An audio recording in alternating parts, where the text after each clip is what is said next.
Welcome to Media Men Online. I'm Dan. This is Isaiah. Hello there. And this is the top 5 weekend domestic box office from March 31st, 2023 to April 2nd, 2023. And before we get into that, I just want to say Shazam has already fallen out of the top 5, which is kind of sad. No superhero or Disney movies in the top 5. Oh, mark it on your calendars. What a beautiful day. Number 5 is Creed 3, previous rank of 4. This is its 5th week out. Last week, $8.2 million down to almost $5 million even. So we've talked about this one a lot. I still haven't seen it, but yeah, it's done very well. I think it's at like $150 million at the box office or something. Up next at number 4, we have Scream 6. Previous ranking of 3. It's been out for 4 weeks. Its previous week was $8.3 million. Now it's at $5.3 million. So it's going on a very similar trend to Creed 3. Making as much as it has is a bad sign because we're going to get Scream 7 and Scream 8, and it's just going to be more crap. So a movie I know nothing about is His Only Son. Its debut week with a box office earnings of $5.5 million. So typically we do a comparison, but I know literally nothing about this movie. It didn't come up in our weekly previews. It didn't come up in anything else. So on IMDb, it has a just about 500 ratings with a 6.3 out of 10. It looks like, I guess I'll just read the synopsis in place of any. So after being called on by the Lord, Abraham's faith is tested on his 3-day journey to sacrifice his son. So just in time for Easter. Up next, with a previous ranking of 1, is John Wick Chapter 4. This is its 2nd week out. Previous box office earnings of $73.8 million, and the current box office earnings going all the way down to $28.3 million. That's crazy, but I don't think it's because the movie's doing bad. I think it's because of the movie that came out this week, kind of shuttered more people towards that one. I think John Wick might even out a little bit more. The drop itself aside, $28 million in a 2nd week is very good. Oh, yeah. So, at number 1, Dungeons and Dragons: Honor Among Thieves. This is the debut week with a box office earnings of $37.2 million. And I thought it would be a funny comparison to the Dungeons and Dragons that any Dungeons and Dragons fan wants to forget from December 8th, 2000. It is just called Dungeons and Dragons, so don't get it confused. Yeah. It made $7 million its opening weekend, which I was shocked because the movie, I never heard of it. Oh, you've never heard of this? Oh, man, this is an infamous bad movie. And adjusted for inflation, that's $12.5 million. So, but what is not a bad movie is Dungeons and Dragons: Honor Among Thieves. So I saw this a couple of days ago, and it was quite enjoyable. Now, this isn't my style of movie. I don't know anything about the game itself.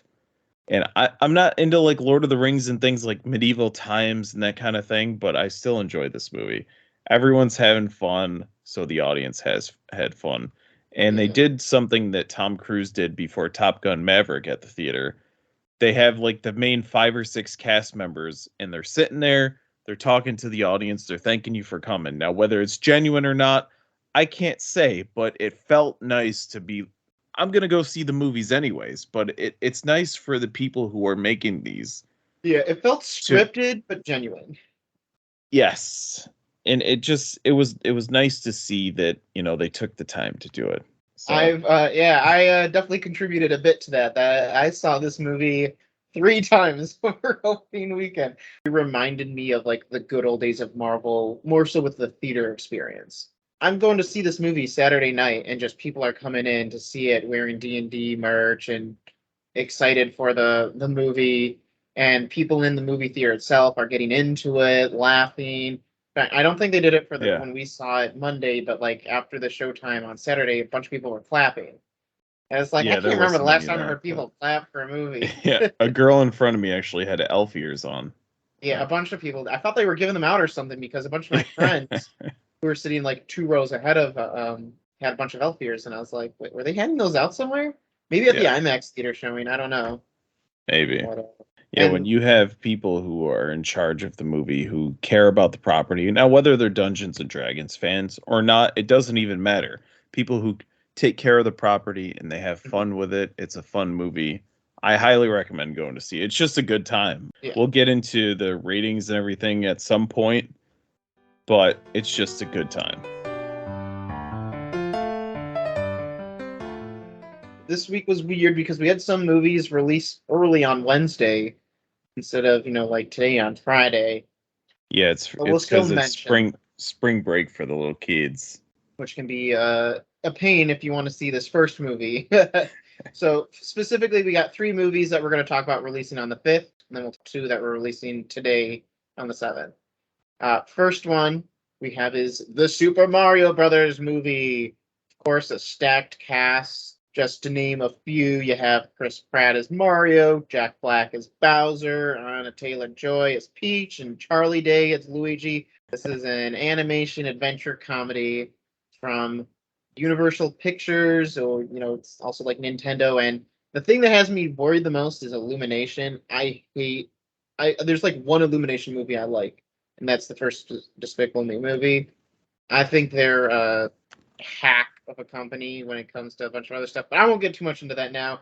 Hopefully Nintendo reins them in. In case you didn't know, this is a story of the Super Mario Brothers on their journey through the Mushroom Kingdom. I think the voice cast is good. People like to crap all over Chris Pratt as Mario. Whatever. How about you watch the movie and see his performance first before crapping? Or I got another idea. Don't watch a movie and go fuck yourself. How about that? Chris Pratt is great. He's a genuinely good dude. Don't give a shit about his religion or his politics, or yours for that matter, meaning people who want to trash on him. Honestly, like, the dude's a good actor and he seems like a genuinely good dude. And some people are like, oh, Chris Pratt, just because of his live action role, it's like, why do they have Chris Pratt voicing this character? It's like, did you forget one of his first breakout roles was the Lego movie, where he was these people don't know shit. In that? So it's like, he is a voice actor. He's not just an on-screen actor.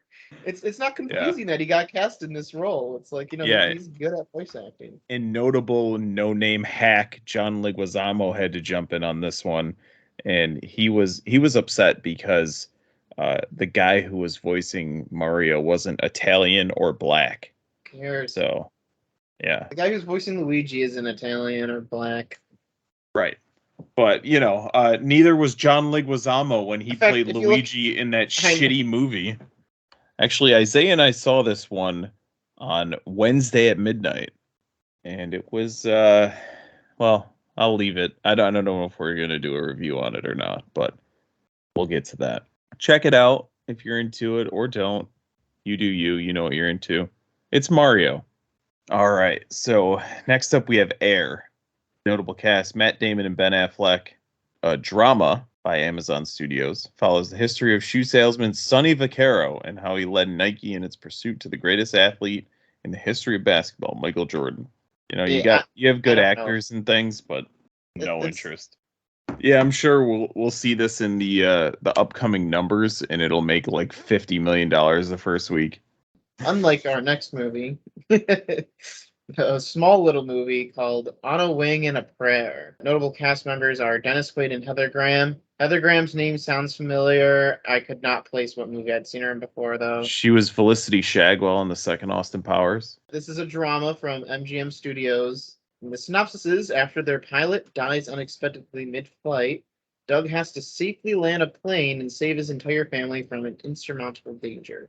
It seems like a small little movie. If it's short, like an hour and 20 minutes, hour and a half, might be worth the watch. Yeah. I don't really see how they're going to get any more out of that. I think it said it was inspired by true events or something. Yeah, I'm interested in this one. Dennis Quaid and Heather Graham, both very good actors, so I'm going to check this one out. And it looks like it's done by Amazon Studios, so it might be straight to Amazon Prime. So, yeah. All right, and these are the movies, the 2 movies we have that come out today, starting with Paint. Notable cast, Owen Wilson. This is a comedy by IFC Films. Carl Nargle, Vermont's #1 public television painter, who is convinced he has it all. A signature perm, custom van, and fans hanging on his every stroke. Pun intended, I guess? Yep. Until a younger, better artist steals everything and everyone Carl loves. 2.5 weeks ago at this point, they have, I don't know out there, let us know if you have Monday mystery movies, but I'm not sure if it's a universal thing for Regal, but we get them here every so often, seemingly once a month. And Yeah, they just had one on Monday. I can't remember. I didn't look up what it was.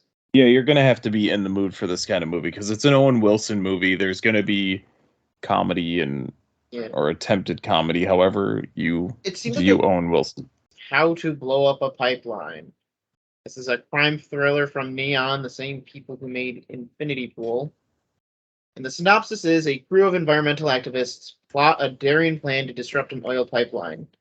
Now, from the name of the movie and that synopsis, you might think this seems very generic, but knowing that it's made by Neon, and there's something about the trailer that just makes me think there's something they're not telling us about this movie. It's like, I kind of get the idea from the trailer. I'm not sure about you. Yeah, I don't know. I'm up in the air about this one. Yeah, we'll keep an eye out on this one and Studio Neon. It's funny how some of these studios, whenever you see them, for the most part, doesn't really matter what the synopsis says. It still gets your attention based on the studio. Mm-hmm. And obviously A24 is one of those. Right. And lately, Paramount Pictures, honestly. All right. Well, that'll do it for us. Let us know what of these movies you plan on watching, if any, or if there's something we didn't talk about. Yeah. Down in the little comments there. And on that note, we will catch you guys later. Peace.